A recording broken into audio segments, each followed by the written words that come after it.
Olá, colegas e curiosos! Bem-vindos a mais um vídeo sobre o universo da ultrassonografia veterinária e seus mistérios dentro da medicina veterinária. Meu nome é Fernanda de Marques Assunção. Hoje eu peguei um caso que me inspirou a fazer o vídeo que eu estou fazendo agora. A paciente chegou quando eu já estava saindo depois de mais uma pesquisa de testículo ectópico em um Golden Retriever de aproximadamente 5 meses, que não tinha nenhum dos testículos dentro da bolsa escrotal. Nós encontramos ambos, e eu vou mencionar rapidinho, apenas por curiosidade. Os dois estavam na cavidade abdominal, um em região inguinal, próximo do lado, uma região inguinal do lado esquerdo, e o outro estava na região cranial da bexiga urinária.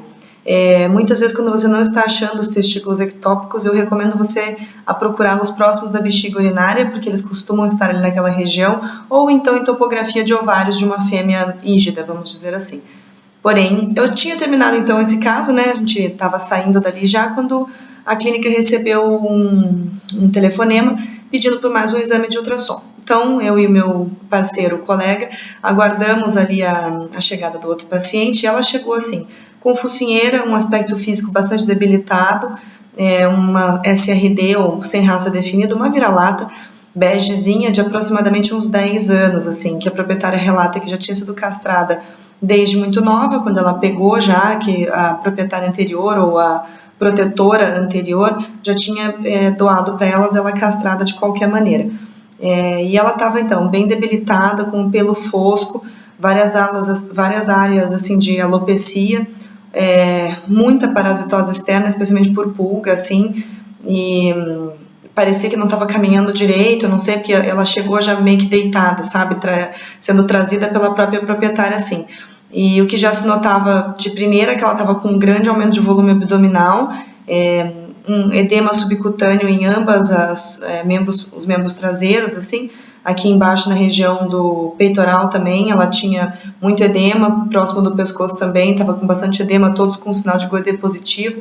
Então, assim, bastante visível, muito fácil de detectar que tinha alguma coisa errada.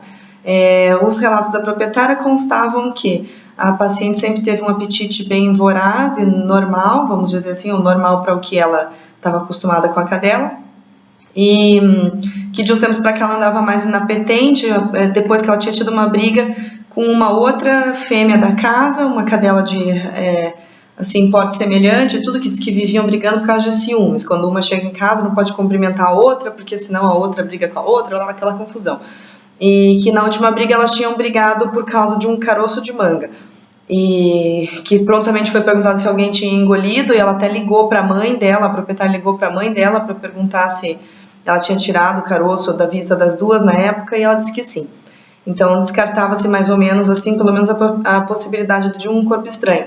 Só que ainda ficava aquela pulguinha atrás da orelha, né? Afinal, se ela briga por um caroço de manga, pode ser que ela brigue em outras circunstâncias por outras coisas não tão interessantes alimentarmente falando, assim. Aí, no exame de ultrassom, o que eu detectei foi uma quantidade expressiva de líquido livre abdominal ali, bastante mesmo, assim, daquelas que fazem todos os órgãos flutuarem e você conseguir ver o rinzinho dos dois lados como sendo os seus devidos órgãos extraperitoneais ali. Então, era líquido intraperitoneal em grandíssima quantidade, fazendo a alça intestinal flutuar, mesentério ficar parecendo que tem uns dedinhos, assim, que fica chacoalhando como se fosse um monte de alga. E durante o exame, eu sempre, que nem eu já falei talvez para vocês aqui, sempre vou conversando um pouco com o proprietário e tudo, porque às vezes eu tenho a impressão que o proprietário sente que o ultrassonografista não é bem um médico veterinário, que talvez ele seja, mas que ele não é o médico veterinário responsável pelo paciente. Então, me dá a impressão que o proprietário se sente um pouco mais à vontade, às vezes, de falar e confessar coisas que para o veterinário clínico, que é o que tem quem está ali, né, assim, brigando com o proprietário por causa de alguma coisa, ou então dando algum toque no proprietário por causa de alguma coisa, parece que eles não têm tanta intimidade, assim, ou às vezes não ficam tão à vontade para poder contar certas coisas. Então, entre ultrassonografistas, a gente até brinca que você apaga a luz e acontece uma intimidade ali com o proprietário, sabe? Eu fui conversando com ela, perguntando a respeito da alimentação e tudo como que era, porque conforme eu fui fazendo meu sentido anti-horário ali partindo da bexiga, eu fui vendo que nenhum órgão apresentava nenhuma alteração significativa, não tinha nenhuma tumoração, realmente parecia que ela era castrada, porque eu não vi nenhum vestígio de sistema reprodutivo feminino, não tinha nenhum sinal de piométria, que dirá rompida, nem nada. Ela realmente tinha até, inclusive, as mamas, assim, bem subdesenvolvidas, que é uma característica de quem foi castrada realmente jovem, ou provavelmente antes até do primeiro cio. E, então, não vendo nada ali dentro daquele abdômen, fui perguntando para ela como é que é a alimentação e tudo, né? Porque deu para ver que a cadela não estava em boas condições físicas, realmente, de quem já não deve ter ficado daquele jeito externo ali, pelo menos da noite para o dia, nem em uma semana. Provavelmente já era algo meio crônico, assim. E a proprietária me relatou que a mãe dela, né, e a proprietária já não era jovem, a mãe então realmente era uma idade bem mais avançada, que ainda tem certos costumes, às vezes um pouco mais antigos, com relação ao cuidado com cães e gatos, assim. Não estou fazendo uma crítica, porém é uma constatação do que realmente costuma acontecer. A gente vê bastante, assim, uma disparidade entre tratamentos mais modernos para cães e gatos e mais antigos para cães e gatos, assim, tratamentos do cotidiano, de quem é dono. E ela falou, ela come, não come ração, porque eu direcionei a pergunta, né? Eu fiz assim, que tipo de ração que ela está comendo ultimamente? Ah, doutora, ela não come ração, ela está comendo, a gente faz franguinho, quer dizer, faz arroz, que ela gosta muito, normalmente com vegetais, e de vez em quando sobra uma carninha, a gente coloca uma carninha. Daí aquilo fez aquele tum, né? Levantou um sinalzinho de alerta. Eu falei assim, mas então ela quer dizer que ela come pouca carne e tal? Ela quando sobra e tal, a gente acaba dando às vezes um pouquinho para ela. E ela ressaltava muito esse de vez em quando e um pouquinho. Então eu acredito que ele, no caso daquela paciente, nós estávamos tratando de uma hipoproteinemia mesmo. Que apesar da gente propagar por aí, vamos dizer assim, que os cães são animais carnívoros, e eles comem carne como uma das principais bases da dieta deles, eles são onívoros. Então, assim, eles aceitam e comem meio que qualquer coisa, igual um urso, igual a gente, né? Assim, se a gente quiser, a gente come realmente um dia só vegetais, só frutas, às vezes só doces, coisa que a gente não deveria fazer, mas muitas vezes a gente faz. E a gente passa bem em relação a isso, a gente sente apetite por aquilo, tem vontade de comer, né? Vegetais, frutas e verduras. E os cães também, eles também vão sentir vontade de comer vegetais, frutas e verduras. Só que uma das bases da alimentação deles é a carne, afinal eles têm aqueles dentes caninos bem compridos, não é por uma coincidência, porque realmente é para rasgar alimentos fibrosos, tipo a carne. Caso ele fosse comer uma presa, por exemplo, na natureza, ele a mataria e comeria, vamos dizer, toda a sua parte interna, visceral ali. Com isso ele acabaria ingerindo diversos vegetais e tudo que as próprias presas naturais, que geralmente são os herbívoros, assim, comem muitos vegetais já previamente diluídos, vão junto com as vísceras e tudo, então eles já comem ali também. E os cães, vocês sabem, volta e meia se interessam por grama, tipo, meio que pastam na grama, assim, também comem grama e tal, sem necessariamente sair vomitando depois a respeito disso. Então, claro que o cachorro vai aceitar uma dieta, assim, mais baseada em vegetais ou em carboidratos, ou, enfim, que não seja carne. Só que a verdade é que o corpo dele vai começar a sentir. Se ele não tiver uma dieta balanceada para ser, por exemplo, vegetariana, onde você vai adicionar ali vegetais, frutas e verduras que contenham uma quantidade adequada de proteína, se ele só comer ocasionalmente carne e comer majoritariamente alimentos mais baseados assim em vegetais e carboidratos, ele vai acabar tendo uma falta dessa proteína dentro do organismo dele. Então, o que vai acontecer é que a concentração ali de substâncias dentro do sangue dele vai ficar mais reduzida, e isso vai fazer com que um conteúdo líquido se extravase dos vasos para a região do subcutâneo, mas especialmente abdômen. Então, que causava provavelmente esse líquido livre ali. Ela tinha uma grande quantidade mesmo, eu chuto assim, coisa de pelo menos 1 litro ali dentro, sabe? Sendo que a proprietária relatava que ela já tinha passado há umas horas atrás por um outro colega veterinário que tinha já drenado uma quantidade ali de...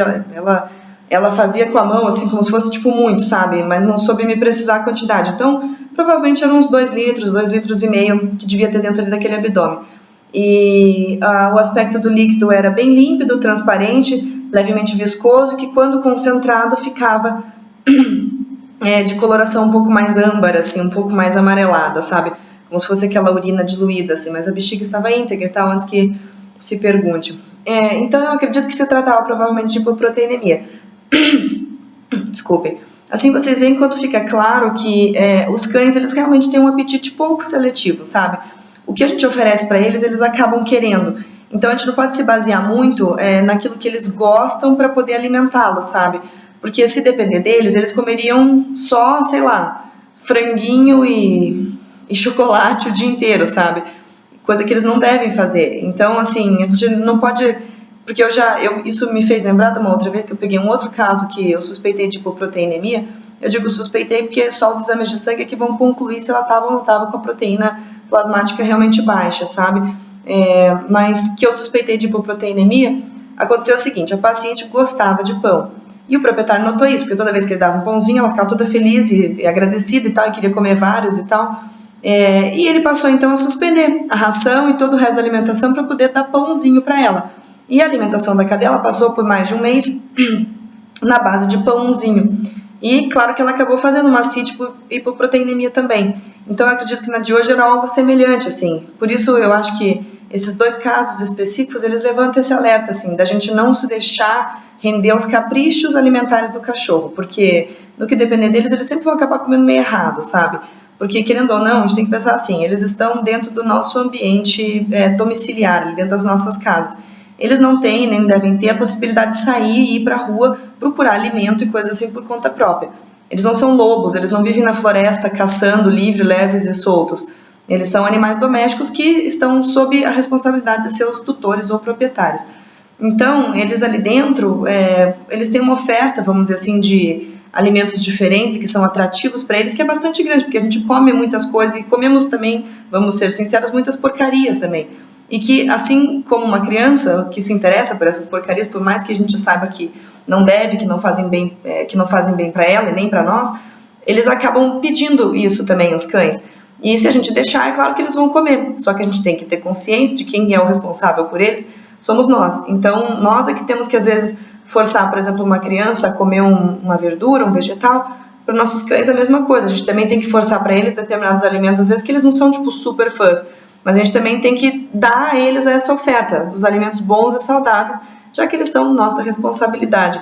Não depender da depravação alimentar deles ali, porque eles realmente brigam por um caroço de manga, né? Então acho que daí fica bem explicado o que acontece com os cachorros e sua alimentação, que acaba sendo algo assim até mais entre cães, uma coisa até bem social, sabe?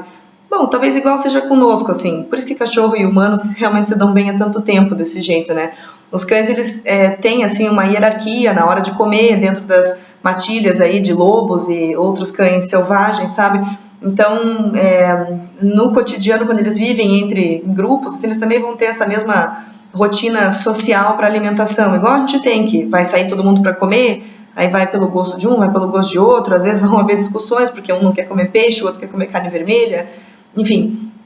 Então é importante a gente ficar atento a isso. Caso você queira optar por uma dieta vegetariana ou uma dieta natural, uma dieta diferente para o seu cão, que de repente não seja a base de ração industrializada, realmente eu acho que é uma boa tentativa, uma iniciativa bastante válida, assim, sabe? Mas é muito importante que você converse sempre com um médico veterinário, de preferência que tenha experiência nessa área da nutrição, porque esse tipo de falta ou excesso, às vezes, de algumas coisas, determinados alimentos que eles não podem mesmo comer, a gente não tem plena consciência, sabe? A gente pensa que o que é bom para nós é bom para eles e nem sempre essa é a realidade. Então fique de olho, converse com o seu médico veterinário, leve regularmente seu cão ao médico veterinário, faça as vacinas, converse mesmo, né? Tenham com o veterinário uma relação de cumplicidade, de abertura. Ele está ali para cuidar do seu cão, tanto quanto você está disposto a querer o bem do seu cachorro. O veterinário não está ali para apenas ganhar dinheiro em cima daquilo que ele está fazendo. Ele também está ali para poder auxiliar os cães, os gatos, as chinchilas, os coelhos, as cobras e todo mundo que a gente decide ter dentro das nossas casas, pertinho do nosso coração. Meu nome é Fernanda de Marques Assunção. Se você gosta desse canal, por favor, se inscreva, que eu estou sempre fazendo vídeos novos para poder discutir casos diferentes e interessantes que eu julgo sobre a medicina veterinária. E, bom, por favor, não esqueça de deixar um like aqui no vídeo que eu vou adorar. Muito obrigada por assistir e até a próxima.